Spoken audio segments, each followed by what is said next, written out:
Hi friends, and thanks for joining me. In today's video, I wanted to tell you about my current adventure. I came out to Burning Man that happened this past weekend. For those of you that know, I'm currently based in Florida, but I spent a lot of time living in California and the West Coast. My Burning Man adventure that was supposed to last a little over a week ended up turning into a car life adventure. I was supposed to go home, but instead I rented a car for 5 days and am now tag teaming with my friend who has a camper van. We're exploring Central and Northern California. Kind of fun, kind of spontaneous, kind of random. I'm going to fill you in on that right now. So I actually had a couple of days off work, but I'm now going to be missing a lot more. Not very responsible, but also life is short and this is my life. I think part of the reason why I decided to stay was because my heart and soul just really missed being out here, and having the friends out here to do adventures with me was too short of an opportunity to miss. So I looked into it and I said, fuck yeah. A little bit about the setup. I'll show you the car I'm driving now. I had options to stay at some friends' locations. One of them was in a yurt in Central California and invited me to stay there. However, once I got to that area, I didn't feel called to stay. I felt nomadic van lifer in me to keep exploring. So I set myself to be okay with car life. I've lived van life for a while, so I know what I need to survive. I'll give you a tour of the setup now. So I'm actually in one of my favorite places. This is the little sedan car that I'm driving. My setup in the car itself is very minimal. I just have a bunch of food, a cooler, my suitcases from Burning Man, and pillows and blankets. A few friends that I am camping with, they're not here yet at this camp spot, but they have a pop-up camper that I will likely be sleeping in. In that pop-up camper, there's a little table. I can provide a tour when it arrives. So a lot of the adventures so far has been very extreme, a little bit different from van life. Some of the main differences are not having your own kitchen.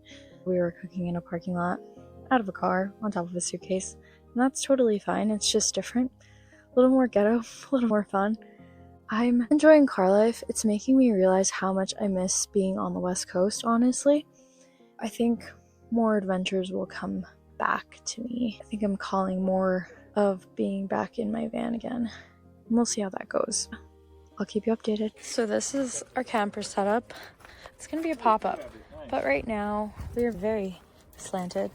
It's a jack that's supposed to level it out, and then hopefully we won't be sliding off this hill. We'll see. And you can see inside the car right now, it's locked, but let me unlock it. Inside the car right now is just snacks, food, and things I need to drive. Luckily, we can sleep in the camper. We are collecting the trash we found. Always leave things better than you found it. Important.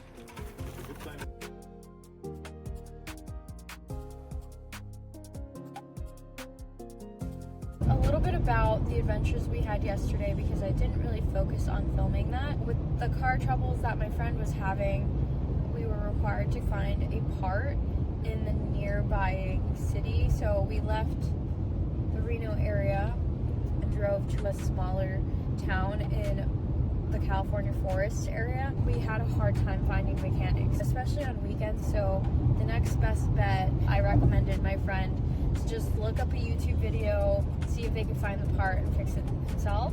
And we were able to locate the part in a nearby city. We drove 40 minutes to get it.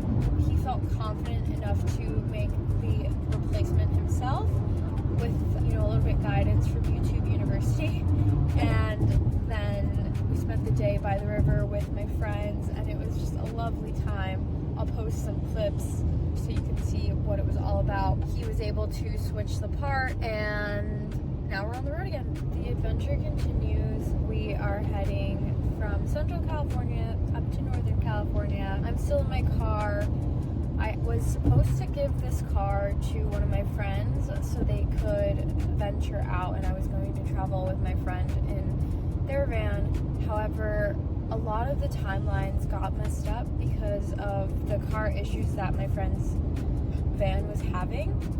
I didn't really feel too confident in like having to rely on their vehicle, and so last minute I had to switch up the plans. I felt bad for my friend because I had told them they could keep this car, but I felt I needed to take care of myself and just know that I had the most reliable mode of transportation. And so now we are driving up together. In time I will drive to catch my flight, which is going to be around here, and return the car. So adventure continues. So the Car Life Adventures had a bit of a switch up. Now we are actually in a proper house. We are staying at a friend's home, and luckily they were gracious enough to lend this space for us for now. Still have the car, should be going home tomorrow, and I've actually extended my stay more than I thought I would. The adventure sort of mellowed out. I feel like I've gotten back into my daily schedule of life, and I'm starting to feel the angst of like, okay, like now you should be doing something. You know, just missing work and things like that. I'm trying to be as productive as possible here, but a lot of my work now has become more in person, so it just feels a little different. Where we're at now is actually Lake Shasta, and this place is really beautiful. This is the lake, and the house is pretty grand. There's lots of nature surrounding it and a little trail. So I'm doing my best to just soak in the space, the land. I went into the town yesterday, the Mount Shasta town, and that was really spectacular. For those who have not been to Mount Shasta, it's actually considered a chakra of the earth, and the root chakra. If you don't know about that, I did make a video on the chakras, and that can help guide you a little bit. Essentially, it's supposed to be a place of grounding where you feel a stronger energy pull to things that might bring in a sense of stillness. And so far when I went to town, it felt really quiet, really calm. And then we did venture up onto the mountain. The views from there were pretty spectacular. This place overall is just very peaceful. So soaking this part of that adventure in. Car from Car Life is still here, and so is my friend's camper. And actually this house that we're staying at offers the path to this beautiful little yogashalla balcony, which we will go to right now. You get a beautiful view of the lake, and you can see that it's right over there. It's really beautiful here. It just smells like pine and warm sunshine. I'm actually barefoot, so I'm walking just a little bit slow, but you get to this platform and you get grand views of all of these things. Sometimes in the mornings there are little deer that come by, and one of the things that the property owner was telling us is that there is this little trail that is marked out here that actually travels down through the other properties and down to the lake. When he first bought the land, he didn't realize that it was an actual trail, but after walking on it, he realized, wow, like this needs to be marked because it's an actual trail. And then this is a pretty lake. It's a beautiful day to be outside. So I am on my last leg. I'm now waiting at San Francisco airport to take a flight back to Florida. The updates on adventure: I ended up staying at the lake for the last couple of days, really just soaking in some sense of grounding and enjoying the beautiful town of Mount Shasta and Redding that surround it.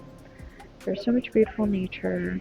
We cooked mostly at home, and then on the last day, for I think about like 6 hours, the power went out, and it was closer to the evening time, so we left the home and went to go buy some groceries, and luckily in 20 minutes after we came back, power came back on. And yeah, it was just really lovely getting to spend time with my friends and really relaxing. I realize now that the flight I'm taking, I'm actually going to be missing another day of work, and so I'm just really feeling the pressures of having an in-person role for the last 3 or 4 years. I worked remotely until a couple of months ago when I decided to try and ground more and find like in-person work, and I really miss that. I love what I'm doing now for the most part, but it's been really hard on my spirit being so limited to a space. So lots of reflections from this trip, lots of beautiful sights, beautiful memories created, and yeah, I think that is it for now. So thanks for watching, and I will see you in the next one.